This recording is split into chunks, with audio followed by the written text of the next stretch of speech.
السلام على أشرف الأنبياء والمرسلين أما بعد أصحابي waxaynu qaadan doonaa maanta casharkeenii sagaalaad oo ku saabsanaan doona sida ugu fudud ee aad YouTube-kaaga keywords ugu dari karto. Keywords-ku waxay macnaheedu tahay in search-inta si fudud looga heli karo marka lagu qoro channel-kaaga uu si fudud u soo baxayo, ama marka inta ugu horeysa channel-kaaga magaciisa la qoro uu soo baxo. Insha Allah bidmillaahi kariim ayaan ku qaadan doonaa.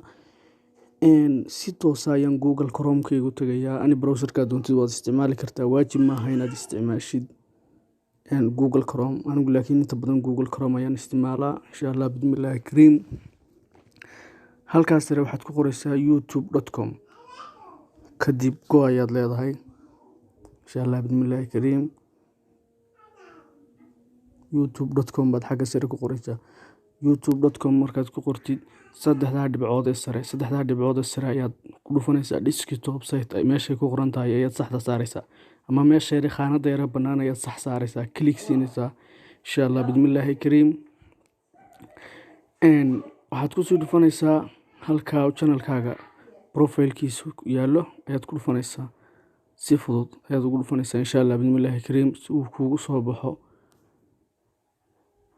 waxaad ku dhufanaysaa waxyaabo badan baa ku soo baxaya: your channel, paid membership, YouTube studio baad ku dhufanaysaa. Insha Allah bidmillaahi kariim. YouTube studio baan ku dhufanaynaa. Kadib YouTube studio markaad ku dhufatid,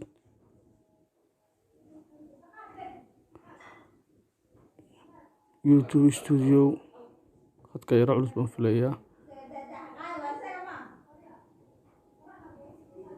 YouTube studio markaad ku dhufatid sidan ayuu kuugu soo baxayaa. Saabeen zoom gareyno halka hoose, halka ugu hooseysa.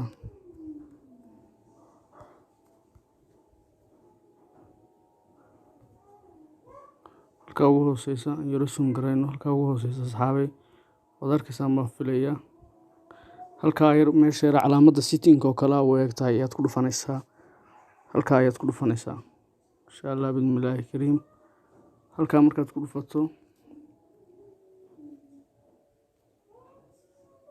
dib ayaad haddana u zoom gareynaysaa.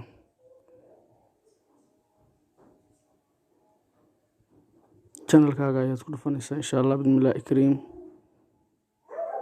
Keywords wata insha Allah bidmillaahi kariim. soo zoom gareeyo wata. anigu waxaan ku qoray Cabdibaasid Farsamo, Soomaaliya, Hargeysa, Jigjiga, Garowe, Gaalkacyo, Puntland, Somaliland. waxaas oo dhan ka laga baarayo way soo baxayaan. adigu waxaad doontid insha Allah bidmillaahi kariim waad ku qoran kartaa. aniga kuwa ay igu qoran yihiin. insha Allah bidmillaahi kariim. intaasoo step kaliya ayaad maraysaa, way fududahay. cashirkeena maanta intaas ayuu inugu kooban yahay. insha Allah bidmillaahi kariim. channel-ka subscribe iyo like iyo share iyo comment, waayo waa noo dhiirigelin, waana wax noo waxtar. insha Allah bidmillaahi kariim. waynu wada socon doonaa casharada dambe. insha Allah bidmillaahi kariim. markaan chance u helaba cashar walba waan soo dhigi doonaa. insha Allah bidmillaahi kariim ilaa inta uu Ilaahay ka idmo.